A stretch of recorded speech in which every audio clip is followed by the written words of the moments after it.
लोकरत्न news मध्ये आपले स्वागत आहे। आज औरंगाबाद शहरात संध्याकाळी एक अफवा पसरली होती की औरंगाबाद शहरात संपूर्णतः लॉकडाऊन करण्यात आले आहे। परंतु या अफवेचे खंडन करत असतानाच औरंगाबादचे जिल्हाधिकारी यांनी एक पत्रकार परिषद आयोजित करून या अफवेचे खंडन केले आणि ब्रेक द चेन याद्वारे सरकारने पाठवलेल्या नियमांचे त्यांनी या ठिकाणी वाचन करून दाखवले। कोणत्याही प्रकारचा कडक लॉकडाऊन नाही, परंतु काय सुरू असेल आणि काय बंद असेल याबद्दल या ठिकाणी पत्रकार परिषद घेण्यात आली। मी आपणास दाखवण्याचा प्रयत्न करतो की काय काय सुरू असणार आहे आणि काय काय बंद असणार आहे। अत्यावश्यक सेवा ह्या संपूर्णतः सुरू असतील। हॉस्पिटल, औषधी, किराणा, भाजीपाला, दूध डेअरी, बेकरी, मिठाई आणि या सर्वांचा पुरवठा करणारे ट्रक, वाहतूक करणारी वाहने या सगळ्या सुरू असतील। त्याचप्रमाणे सार्वजनिक वाहतुकीमध्ये बस आणि रिक्षा ह्या सुरू असतील, परंतु रिक्षा ड्रायव्हरच्या व्यतिरिक्त फक्त 2 लोक असतील। त्याचप्रमाणे शासकीय कामे ही जसं आता पावसाळा येणार आहे त्या संबंधित महापालिकेच्या अंतर्गत चालणारे किंवा शासकीय सर्व कामे ह्या सुरू असतील। शेतीशी संबंधित सर्व कामे हे सुरू राहणार असतील असे जिल्हाधिकाऱ्यांनी सांगितले आहे। त्याचप्रमाणे वृत्तपत्र, वृत्तवाहिन्या हे माध्यम सुरू राहणार आहे। वृत्तपत्र वितरण हे सुरू राहणार आहे। त्याचप्रमाणे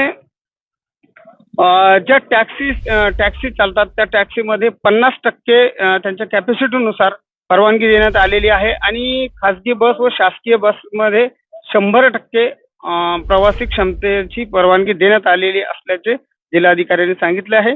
त्याचप्रमाणे बँकिंग व्यवहार आणि शासकीय कार्यालयामध्ये कोणत्याही प्रकारच्या अभ्यागतास परवानगी राहणार नाही। सोमवार ते शुक्रवार खासगी वाहतूक व्यवस्था सुरू राहील।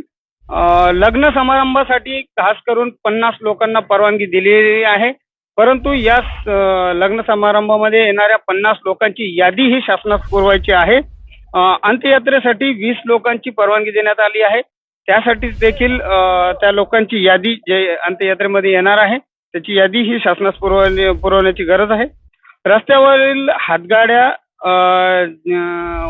जे फ्रूट वगैरे असतील किंवा भाजीपाले असतील आणि खाद्यपदार्थ विक्री करणाऱ्या हातगाड्या ह्या मात्र सुरू राहणार आहेत। त्याचप्रमाणे इंडस्ट्री, कारखान्यातील कर्मचारी यांना RT-PCR करून काम करता येईल। बांधकाम व्यवसाय, आपण ज्या परिसरात राहतो त्याच परिसरामध्ये बांधकाम व्यवसायास परवानगी आहे, म्हणजे ज्या परिसरात कामगार राहतात त्याच परिसरात ते बांधकाम हे करू शकतात। दुसऱ्या ठिकाणी गेल्यास त्यांना 10,000 रुपये दंड आकारण्यात येणार आहे व दुसऱ्या वेळेस त्यांना जे आहे तर त्यांच्यावर कारवाई ही करण्यात येणार आहे।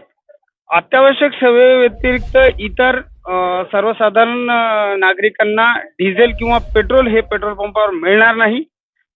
सिक्युरिटी ही सुरू राहणार आहे आणि वकिलांचे कार्यालय देखील सुरू राहणार आहे। आता बंद काय राहणार आहेत ते जिल्हाधिकाऱ्यांनी सांगितलं आहे। कपड्याची दुकाने, चप्पलची दुकाने, सेल, चष्मे, मनोरंजन, करमणूक, सिनेमा हॉल, मॉल्स, जलतरण तलाव, क्रीडा संकुल, मॉल, बार हे बंद असतील। धार्मिक स्थळे हे बंद असतील, परंतु धार्मिक स्थळामध्ये मंदिरामध्ये पुजारींसोबत त्यांचे सहकारी आणि मस्जिदमध्ये मौलाना सोबत त्यांचे 2 किंवा 3 सहकारी यांना परवानगी राहणार आहे।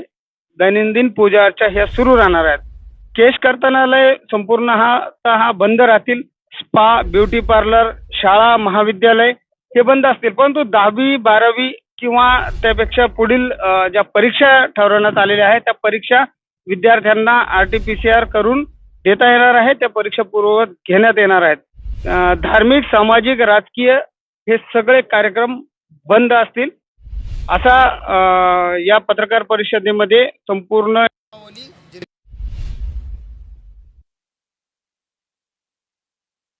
सोबत लोकरत्न न्यूज आज घेतलेल्या पत्रकार परिषदेमध्ये जिल्हाधिकाऱ्यांनी ही माहिती दिली। कॅमेरा पर्सन जावेद नजीर खान सोबत मी जावेद खान, लोकरत्न न्यूज, औरंगाबाद। मुख्यमंत्री जी ने ब्रेक द चेन अंतर्गत 2 आदेश निकाले हैं। एक आदेश 4 तारीख को निकला था और एक 5 तारीख को निकला है। ये आदेश निकालने के पीछे गवर्नमेंट का जो उद्देश्य है, ये उद्देश्य है कि कोरोना की जो बढ़ती हुई मरीजों की संख्या है, इसको कहीं तो भी ब्रेक लगाया जाए। औरंगाबाद जिले में हर दिन लगभग 1400 से 1500 तक मरीज आ रहे। अभी अगर हम एक्टिव पेशेंट्स की संख्या देखें तो active patients are more than 15,000। तो इसके लिए माननीय मुख्यमंत्री जी ने ये जो दो आदेश निकाले, ये आदेश राज्य के माननीय मुख्य सचिव इनके सिग्नेचर से निकले हैं। मैं इसमें ये आदेश के जरिए मुख्यमंत्री जी ने जो सुविधा दी, इसका बेसिक उद्देश्य है कि आम नागरिकों को इससे सुविधा हो जाए।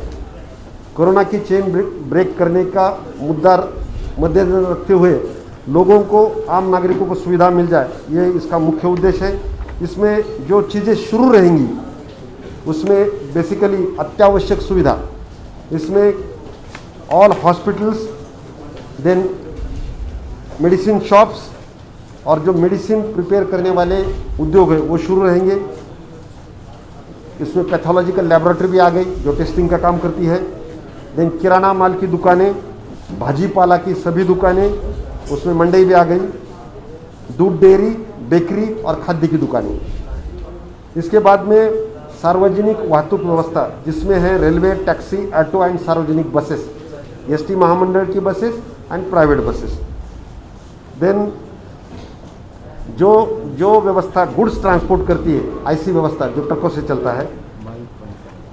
खेती का सीजन नज़दीक आ रहा है, इसलिए खेती से संबंधित, एग्रीकल्चर से संबंधित सभी व्यवस्थाएं, जिसमें fertiliser shop, pesticide shop, seed की दुकानें, जो ऑल प्रसिद्धि माध्यम है जैसे media houses, all media houses, electronic, print, everything, और जो आपत्ति के संबंध में जो है आईसी व्यवस्था है।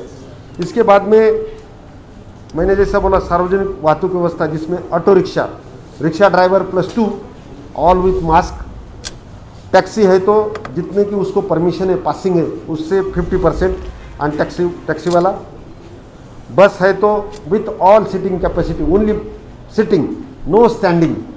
ये मुद्दा मेरा रह गया था, no standing, no where no standing. Railway में भी स्टैंडिंग अलाउड नहीं, ओनली सिटिंग। उसके बाद में और वो सभी जो लोग रहेंगे they will be with mask. अगर कोई इसका उल्लंघन करता है तो everywhere there is a provision of fine 500 rupees. अगर बार बार ये करेगा तो इसका फाइन का अमाउंट भी बढ़ते जाएगा।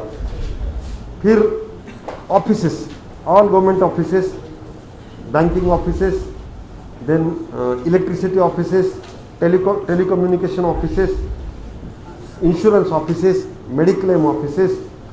फिर से मैंने बोला कि जो मैन्युफैक्चरिंग, मेडिसिन मैन्युफैक्चरिंग करते हैं उनके ऑफिसेस ये शुरू रहेंगे। उसमें भी जो लोग रहेंगे उन्होंने मास्क पहनना, कोविड प्रोटोकॉल करना, ये मैंडेटरी है। इसके बाद में प्राइवेट जो हमारे ट्रांसपोर्टेशन है, जैसे कि यहाँ से मुंबई बस चलती, यहाँ से पुणे बस चलती, ये भी विथ आरटीओ परमिशन जितने सीट के उतने सीट के साथ ऑपरेट कर सकती है। ये ऑपरेट करेगी सोमवार से शुक्रवार, सोमवार सुबह 7 बजे, रात को 8 बजे तक।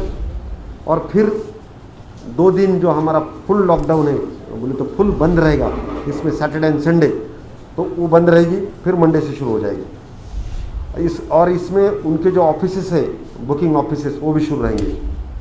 उसके बाद में जो मनोरंजन से रिलेटेड है, इंटरटेनमेंट, उसमें cinema hall will be close, नाट्यगृह, देन मनोरंजन park, arcades, video games, club, जलतरण, swimming tanks, gym, all gymnasiums, private, everything, क्रीड़ा संकुल, ये बंद रहेगा। और इसमें से जो काम करने वाले लोग ये बंद रहे, लेकिन वो जो एलिजिबल है वैक्सीनेशन को 45 end above, they will do the vaccination. और जो एलिजिबल नहीं है, उनका उम्र कम है, तो they will do RT-PCR testing और अपना प्रमाण पत्र साथ में रखेंगे। जब ये सुविधा शुरू हो जाएगी तो उसके ज़रिए हमको उनके साथ काम कर सकते हैं।